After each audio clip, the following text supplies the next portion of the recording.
Well, good afternoon, friends. I am at Starbucks and I was going to go in, and right now I'm actually in the drive-thru instead because I had a little episode in the parking lot. So I was getting out of my car and there was a car parked next to me. It was a nice car. And the guy was, I guess he thought I was going to hit his car with his door, which I didn't, and I had plenty of room. But in his eyes, he thought I was going to hit it. So he was on the driver's side. Maybe his perspective was off. I don't know. But he got out of the car and he's like, "Watch my car, bitch." Sorry.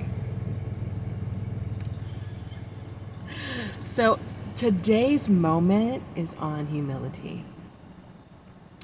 Because if I would have lost my lid and been offended by his, first of all, misrepresentation, second of all, being mean spirited and falsely accusing me, I could have got very defensive and moved into like doggy attack mode, right? And gone head to head. That's why it says, don't be overcome by evil, but overcome evil with good. Don't render evil for evil, okay?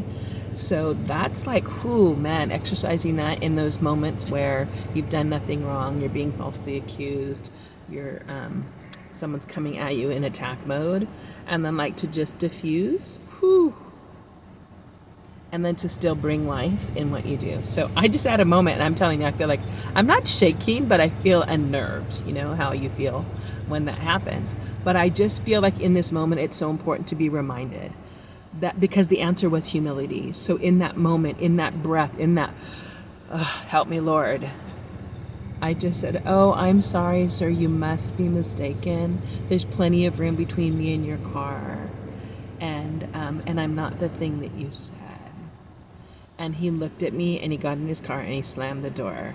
So I just sat there in my car. I got back in my car, shut the door, and I just stood there and tried to pull myself together because I was like, oh my gosh. And I was going to wait for him to leave because I thought he was in his car. He was going to leave.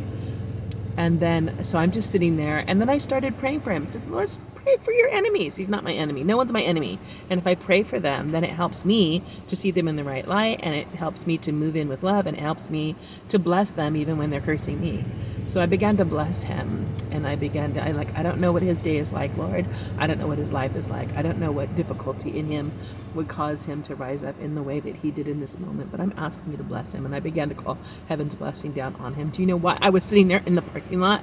He had to get back out of his car and come over, and he knocked on my door, and he looked at me, and I pulled my sunglasses down, and he just went like this. And I just went, "Have a good day." And then I backed up and I went. And at first I thought when I left, like, should I have talked to him? But I just didn't feel like that's what I was supposed to do. So we don't always know what we're supposed to do. We flow with the Spirit and we trust the Lord to do everything. But I feel like he already got his lesson, and there was nothing I could say because I had already blessed him in the name of the Lord.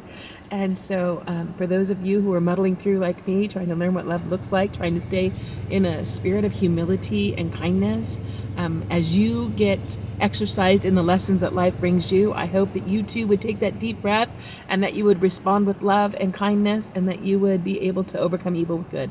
Woo, woo! I'm cheering you on from here, my friends. Go do it. You can do it. And it's the most powerful force of the earth. Look at it. Turn that whole thing around in a minute.